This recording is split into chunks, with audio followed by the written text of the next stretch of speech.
One moment with her, and now my career's on the line. I'm not talking about some polished Hollywood drama where the hero walks away with a tidy lesson learned. This is real. Messy. The kind of mistake that claws at you in the dead of night, twisting your stomach until you can't breathe. I was just a guy trying to make something of myself, working late at my boss's house, pouring everything I had into a deal that could have put my name on the map. Then she walked in, his wife. What started as an innocent conversation, a fleeting connection, turned into something I can't take back. One choice, one night, and now I'm left wondering if I've burned down everything I spent years building. Let me take you back to the beginning, because trust me, you're gonna want to hear how this unfolded. My name's Ethan. I'm 27, living in Chicago, grinding my way through a cutthroat marketing firm that chews up dreamers and spits them out. I didn't grow up with much. My mom raised me in a cramped apartment on the south side, working double shifts at a diner to keep the lights on. We didn't have fancy vacations or a college fund waiting for me. Everything I've got, I earned through late nights, skipped meals, and a stubborn refusal to let anyone tell me I wasn't good enough. College was my way out, a scholarship to a state school where I studied marketing like my life depended on it. Because it did. Landing this job at the firm was my golden ticket, my chance to prove I wasn't just another kid from the wrong side of town. I was good at it, too. Numbers, pitches, strategies. I had a knack for reading people, for knowing what made them tick. I could walk into a room, pitch a campaign, and walk out with a client eating out of my hand. That's what caught my boss's eye. Richard was the kind of guy you couldn't help but admire. Mid-40s, always in a tailored suit, with a mind sharper than the deals he closed. He ran the firm like a battlefield commander, calm, precise, but relentless. He had this way of making you feel like you were part of something bigger, like your work mattered. He'd call me, kid, clap me on the back, and hand me projects that could either launch my career or bury it. I wanted to be like him someday, successful, respected, untouchable. So when he invited me to his house to work on a high-stakes client pitch, I didn't even blink. It was a Friday night, my buddies were out bar hopping, but I was in my beat-up Honda, driving to his place in the suburbs, laptop on the passenger seat, ready to show him I belonged. His house was something else. Not just big, intimidating.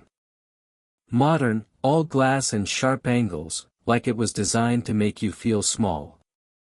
The kind of place you see in magazines, with a view of Lake Michigan that stretched out forever. I pulled into the driveway, my car looking pathetic next to his sleek BMW, and for a second, I felt like I'd already made it just by being there. Richard met me at the door, all smiles, tossing me a bottle of water like we were old friends. "Big night, Ethan," he said, leading me to his home office. "This client's worth millions. Nail this, and you're on the fast track." My chest tightened with adrenaline. This was it, my shot to prove I could hang with the big dogs. We worked for hours, hunched over spreadsheets, tweaking mock-ups, arguing over projections.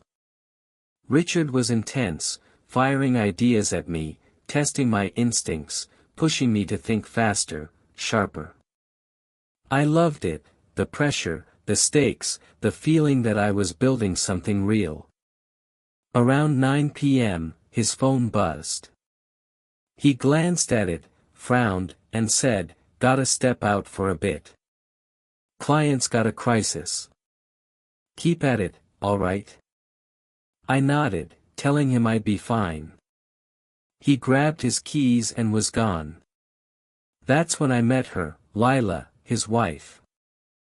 She walked into the office, barefoot, holding a glass of red wine, wearing this loose sweater that somehow looked like it cost more than my rent. "You're Ethan, right?" she said, her voice soft but curious, like she was sizing me up. I nodded, suddenly hyper-aware of my cheap button-up and the faint coffee stain on my sleeve. Lila was maybe 35, with dark hair that fell in loose waves and eyes that seemed to see right through you, not in a creepy way, but like she could read your whole story in one glance. "Richard talks about you," she said, leaning against the desk, her wine glass catching the light. "Says you're going places." I laughed, awkward, not sure how to respond. "What do you even say when your boss's wife starts talking to you? You keep it professional, right?" That's what I told myself. We started chatting, small stuff at first. The job, living in Chicago, how I liked working for Richard. She had this way of listening, like every word out of my mouth was worth her time. I don't know why, but I started opening up more than I meant to. I told her about growing up, about my mom working herself to the bone, about how I was always terrified of screwing up and proving everyone right who thought I'd never amount to anything. She didn't interrupt, didn't judge. Just nodded, sipped her wine, and asked questions that made me feel seen. Not like some junior employee trying to impress the boss, but like a person with a story worth hearing. It was disarming, and maybe that's why I didn't notice how dangerous the moment was becoming. It was around 11 p.m. when things shifted. We'd moved to the living room, sitting on opposite ends of this massive leather couch that probably cost more than my car. The house was quiet, just the low hum of the air conditioning and the occasional creak of the floorboards settling. Lila poured me a glass of wine, some fancy vintage Richard kept for special occasions, she said. I hesitated. I was supposed to be working, not drinking, but I didn't want to seem rude. Plus, I was nervous. Being alone with her, in this house, with Richard gone, it felt like I was walking a tightrope. One wrong step, and I'd fall. She started talking about her life, and I wasn't prepared for how raw it got. Richard's a great man, she said, staring into her glass like it held all her secrets. But he's married to his work. Always has been. There was this weight in her voice, like she was letting out something she'd kept locked away for years. I didn't know what to say, so I just listened. She told me how they'd met in their 20s, how she'd been an artist, painting, sculpting, showing her work in little galleries, before she gave it all up to support his career. Sometimes, she said, her voice dropping to a whisper, I wonder who I am without him. Her words hit me hard, like they were echoing something I'd felt but never said out loud. I should have steered the conversation back to safe ground. I should have excused myself, gone back to the office, opened my laptop, and buried myself in the pitch. But I didn't. I told her I understood, feeling like you're losing yourself to someone else's dream. I told her about the pressure I carried every day, always trying to prove I was good enough, always scared one mistake would send me back to square one. She looked at me then, her eyes locking onto mine, and said, You don't have to prove anything to me, Ethan. Her voice was soft, but it cut through me like a knife. That's when it happened. She reached out, just a light touch on my hand, but it felt like a spark jumping across a wire. My heart started pounding, and not in a good way. Every alarm in my head was screaming that this was wrong, that I needed to pull back, that I was risking everything. But I didn't move. I let her hand stay there, let the silence stretch, let the air between us get heavy with something I couldn't name. Then she leaned in, just a fraction, and I froze. Was she going to kiss me? Was I going to let her? My mind was racing, torn between wanting to bolt and wanting to stay right there forever. I don't know what would have happened if her phone hadn't buzzed right then. It was Richard, texting that he was on his way back. Lila pulled away, her face flushed, muttering something about checking on dinner. I sat there, heart hammering, trying to make sense of what had just almost happened. I felt sick, not because I didn't want it, but because I did. I wanted her, and that realization scared me more than anything. I was risking my job, my future, everything I'd fought for, over a moment that hadn't even gone anywhere. Yet. When Richard got back, I tried to act normal, like nothing had happened. We finished the pitch around 1 a.m., and he was ecstatic. "You're a rock star, Ethan," he said, clapping me on the shoulder like he always did. I forced a smile, but my mind was elsewhere. Lila was in the kitchen, avoiding my eyes, moving dishes around like she needed something to do. I left that night feeling like I'd dodged a bullet, but also like I'd left a piece of myself behind on that couch. I drove home in silence, the city lights blurring past, wondering how one conversation could shake me so badly. The next week at work was like walking through a minefield. Every meeting, every email, every time Richard called me into his office, I was convinced he knew something. I couldn't look at him without seeing Lila's face, without feeling that moment replay in my head like a movie I couldn't pause. I told myself it was nothing, just a late-night talk that got too personal, too intense.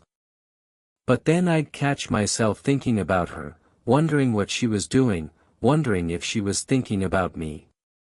It was like a poison, seeping into every corner of my life.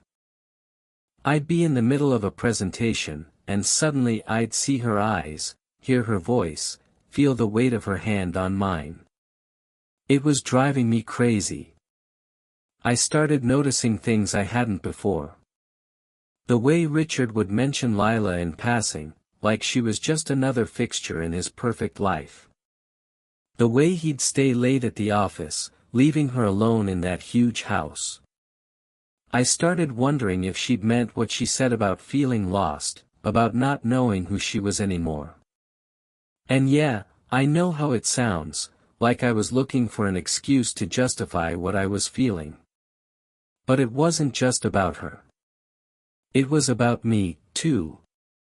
I was good at my job, great even, but I was lonely. I hadn't realized how lonely until that night, until someone looked at me like I was more than just a cog in the machine. That's the thing about loneliness, it sneaks up on you, makes you vulnerable to things you'd never consider otherwise. Then came the moment that broke everything open. Richard invited me back to his house for another late-night session. Another big client, another chance to prove myself. My gut told me to say no, to make up some excuse, sick day, family emergency, anything. But how could I? Turning him down would have raised questions, and I needed this job. It wasn't just about the paycheck, it was about the life I was trying to build, the person I was trying to become. So I went, promising myself I'd keep it professional, keep my distance, keep my head down. Lila was there, just like before. This time, she was quieter, more guarded, like she was holding herself back. Richard was in and out, taking calls, dealing with clients, leaving us alone for long stretches. Every time he left the room, the air got thick, like we were both waiting for something to happen. She'd ask me something safe, how's the pitch going, how's work been, but there was this undercurrent, this unspoken thing between us that made every word feel loaded. I tried to focus on the numbers, the slides, the strategy, but my eyes kept drifting to her. The way she tucked her hair behind her ear. The way her lips curved when she smiled, even if it was just a polite one.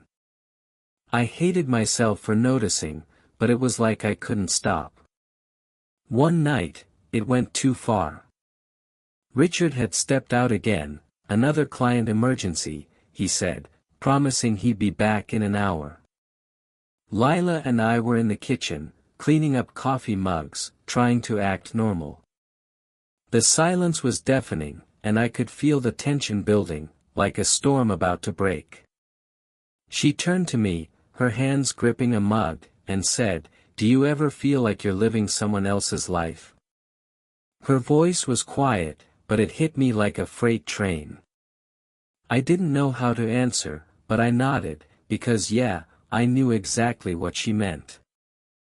I'd been running so hard to prove myself, to be the guy everyone expected, that I'd lost track of who I actually was.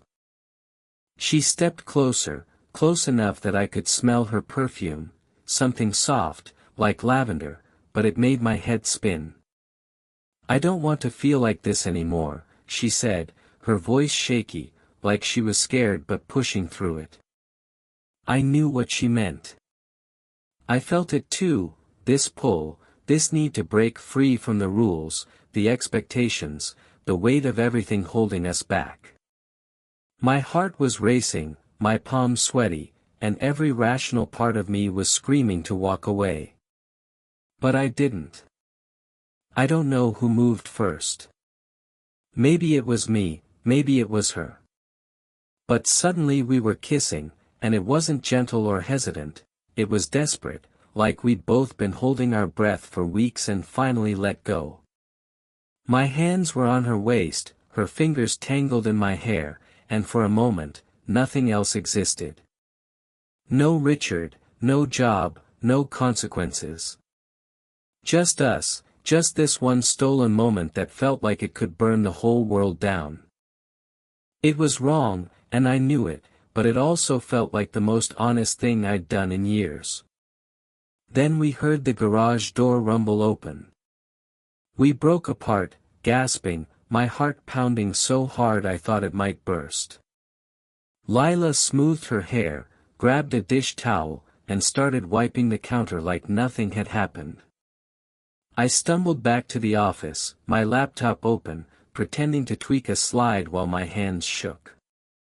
Richard walked in, oblivious, ranting about the client and how we were gonna crush this pitch. I nodded, mumbled something about numbers, but inside I was falling apart. I'd crossed a line, and there was no uncrossing it. The days after that were a nightmare. I couldn't focus at work, every spreadsheet blurred, every meeting felt like a trap. Every time Richard looked at me, I wondered if he could see the guilt written all over my face. Every time my phone buzzed, I braced myself, terrified it was Lila, or worse, Richard confronting me. I started making excuses to avoid his house, saying I had deadlines, saying I could work faster from the office. But the truth was, I couldn't trust myself around her. Not anymore. The memory of that kiss was like a splinter in my mind, sharp and impossible to ignore. I wanted to see her again, wanted to feel that rush, but I also wanted to run as far away as I could. I kept replaying that night, dissecting every moment, trying to figure out how I'd let it happen. Was it her sadness, her vulnerability, that pulled me in? Or was it my own loneliness, my own need to feel something real? I'd always thought of myself as a good guy, hardworking, loyal, someone who played by the rules. But now I wasn't so sure. I'd betrayed Richard, betrayed the trust he'd put in me, and for what? A moment that could cost me everything. Then Lila texted me. Just 3 words, "We need to talk." My stomach dropped, like I'd just stepped off a cliff. Was she going to tell Richard? Was she regretting it as much as I was? Or did she want to keep going, pull me deeper into this mess?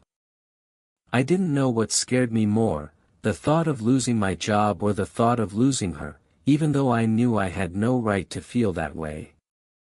I stared at those words for hours, my thumb hovering over the reply button, trying to figure out what to say. In the end, I just wrote back, when and where. Because I had to know. I had to face it. We met at a coffee shop downtown, far from the office, far from Richard's world. It was a gray, rainy afternoon, the kind that makes everything feel heavier. Lila looked different in the daylight, smaller, more fragile, like the weight of everything was pressing down on her too. She didn't waste time. "I can't keep doing this," she said, her voice steady but her eyes glistening.